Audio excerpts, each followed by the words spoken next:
What's up, everyone? So, in keeping with Kenya Morans Basketball Okal calls for earnest preparations ahead of June window World Cup qualifiers. Just talk about it. The players have echoed Coach Clifford Ward's sentiment on proper preparations. Okay, I've made a couple of videos addressing this issue with they didn't prepare. Of course, they didn't prepare. They went 0 for 3. They embarrassed themselves in front of the whole international basketball community. Teams like Rwanda went 0 for 3, but they didn't look as bad as Kenya did because Kenya gave away two 100-point games to Senegal and Egypt and Senegal. So, let's just go through this article. It's by Mozart Sport. The players have echoed Coach Clifford Ward's sentiment on proper preparation. So the Kenya Morans forward Okall KORANGA has called for more proper preparations for the upcoming FIBA World Cup qualifiers window set for Egypt in July this year.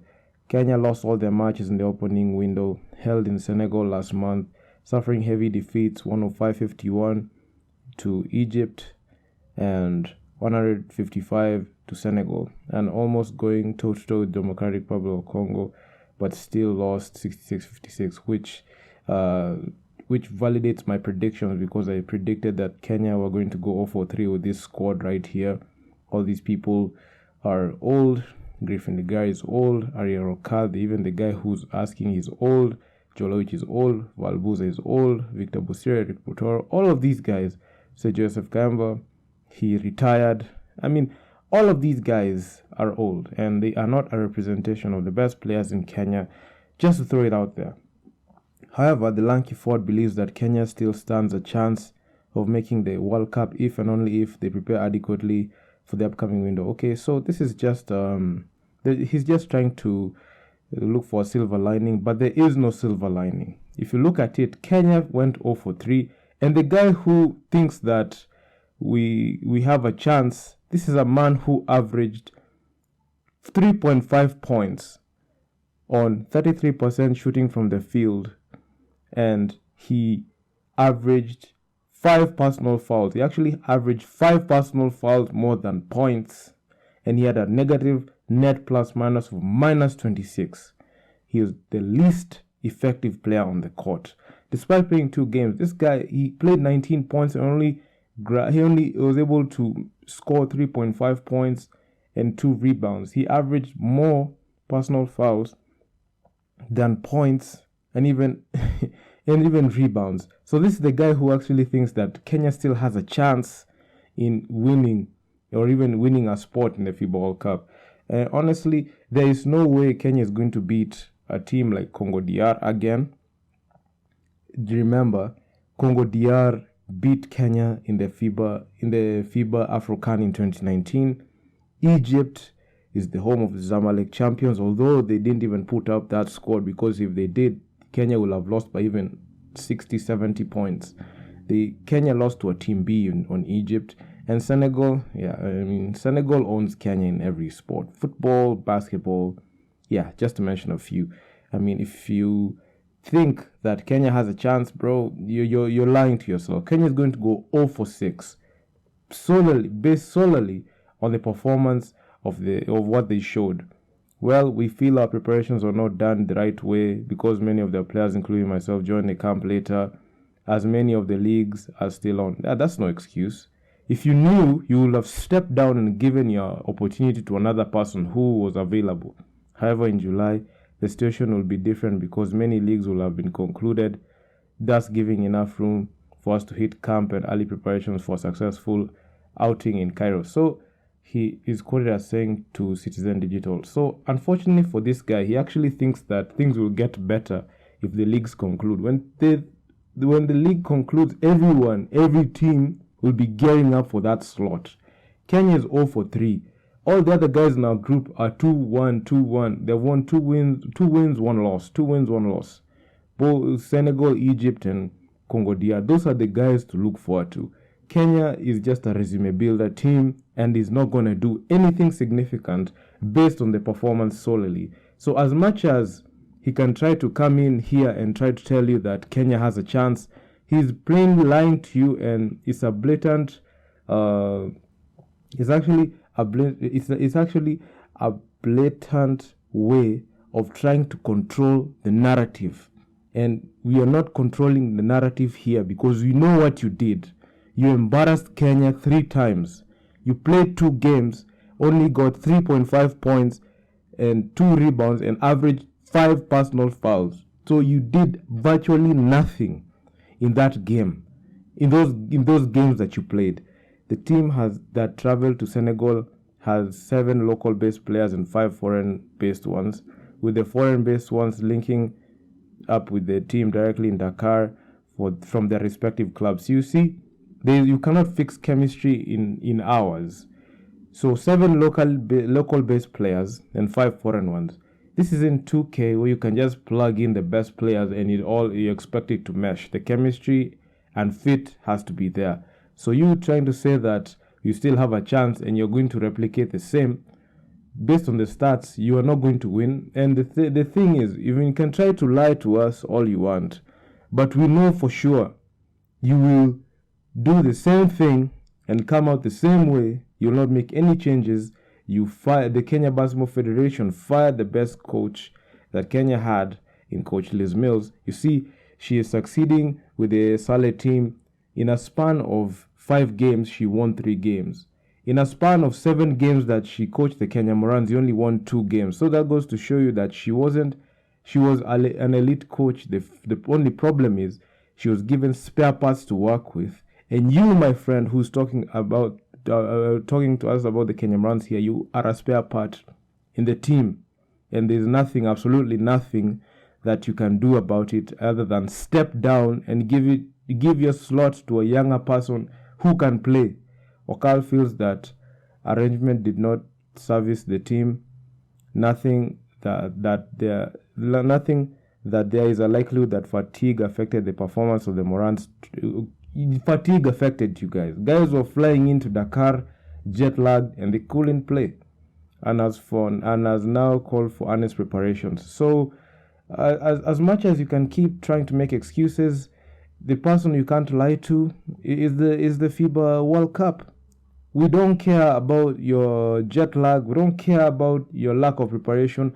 What did you do on the court is that's what matters.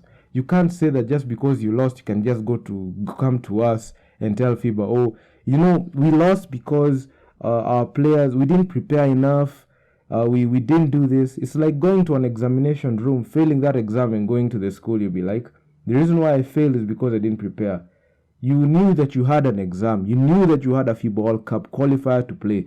Why didn't you prepare early like the same way South Sudan, Uganda, and all these other countries prepared for it? It's not like they're breathing different air from us. It's not like they're not given the same circumstance. We played back-to-back days. They took their work seriously. You never took your work seriously. And this is the reason why you have to make an excuse to us here. And looking at the stats, you can see everyone was abysmal. From even the quote-unquote best players in Kenya that were selected to play for us, they're all abysmal. Check out the screen. All of them are abysmal. There's nothing, absolutely nothing these people can do right now to save it.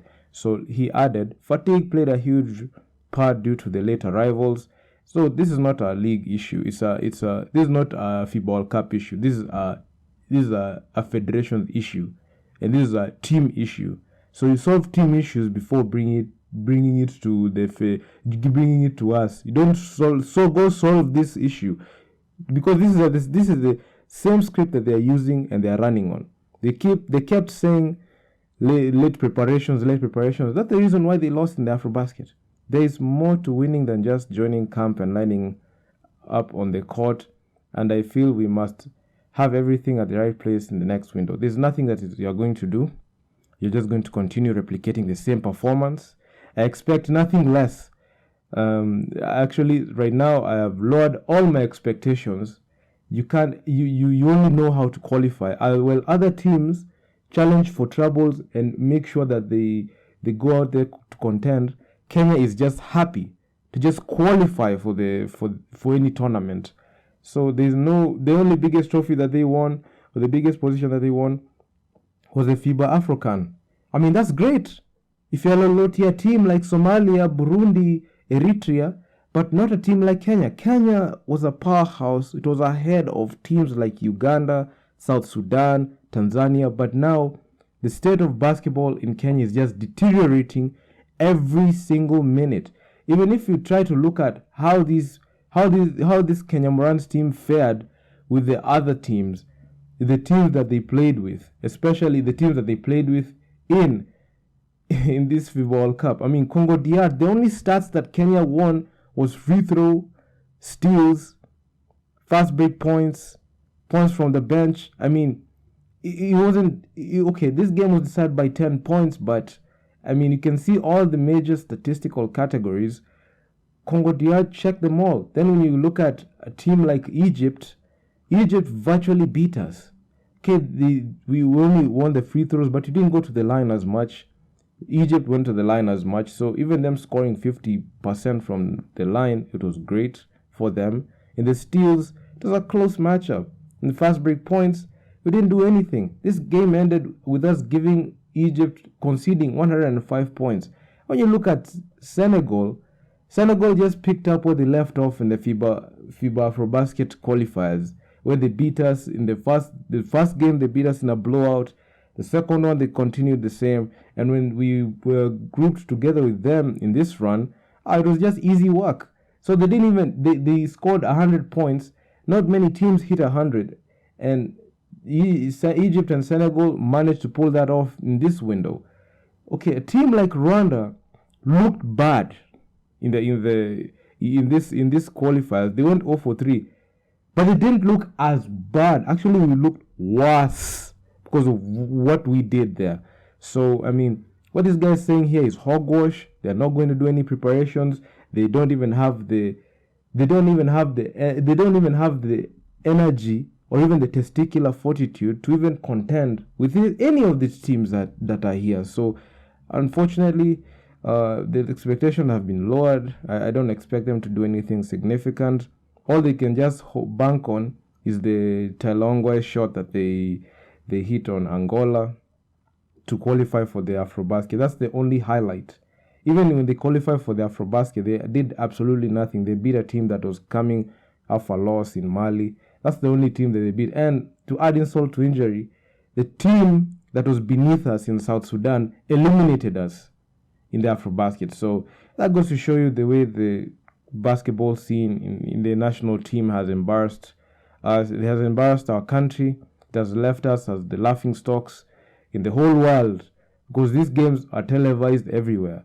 They're televised on Star Times, courtside.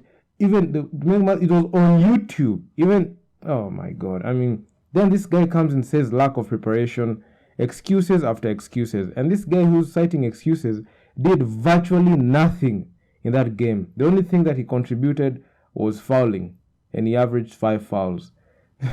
So there's nothing significant that they can do in the second window. It's just gonna be a sweep again. We're going to go 0-6, and the best suggestion I would have is just forfeit.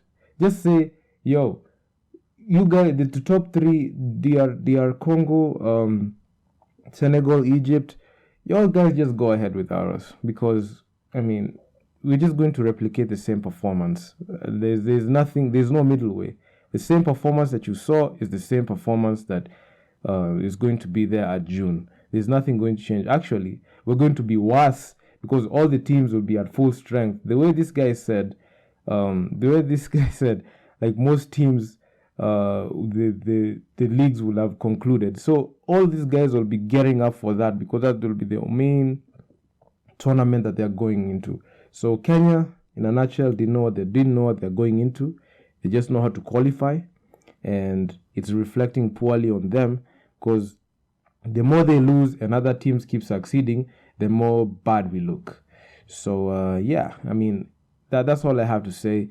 If anything unfolds on Kenya Morans, I'll be sure to let you guys know. And for you to be able to keep in touch and keep track of any Kenya Morans news, please be sure to subscribe to the channel, turn on notification posts, so that you never miss any new videos I'm coming out with. And with that being said, I'm out. Peace.